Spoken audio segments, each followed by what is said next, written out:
Nananakit po siya. Ayun. Ano Binugbog pa? niya po ako.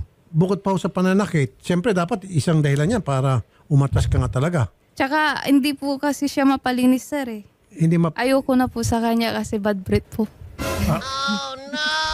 Hindi po siya mapalinis. Yan. Tapos Hindi siya- mapagmura po. Toxic po kasama. baka ibig sabihin mapagmura kaya masama yung hininga Opo. o talaga masama bad breath. Eh di bakit di Di mo po sabihin ng toothbrush para mag-toothbrush yan? Napakadali lang noon. Eh kahit ano pong pagsasabi po sa kanya, hindi niya po ginagawa. Minsan sa pilitan niya po akong ginagalaw po eh. Kahit walang ligo. Hindi naliligo. So hindi toothbrush, hindi pa naliligo. Baka gawa-gawa mo lang yan, ma'am, para gusto mo lang talaga makakalas.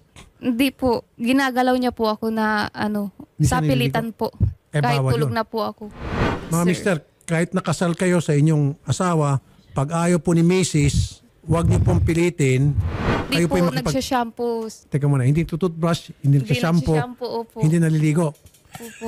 Sabi mo hindi naliligo, paano siya mag-shampoo kung hindi siya naliligo? Madalang po siya maligo, sir. Madalang. Sir, madalang na. Tapos, Tapos di pa hindi pang shampoo. Opo. Nagsasabon naman.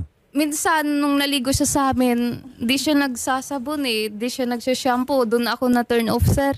Tapos naghihilod, hindi siya naghihilod. Di po. Basta ligo lang. Yun Ay, lang. buhos ng tubig. Opo. Walang shampoo, walang sabon, walang hilod. Naunsa naman eh.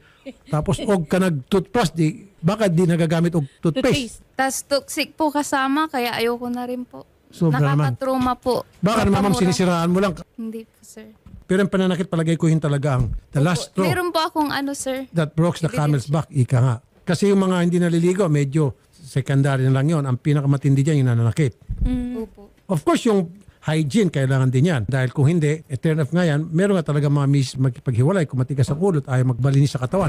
Papasukin, si Mr. Roger Cosme ay isang fruit vendor. Ayan. Oh, malinis naman si sir. Nakapumada pa, sir. Oh, kayo na po maging testigo mga netizen. Ito bang tipong hindi nagsashampoo, hindi naliligo, o hindi nagsasabon? Sir, sabi hindi ka naliligo. Ay, hindi po totoo yan, sir. Tapos bad breath ka raw, sir.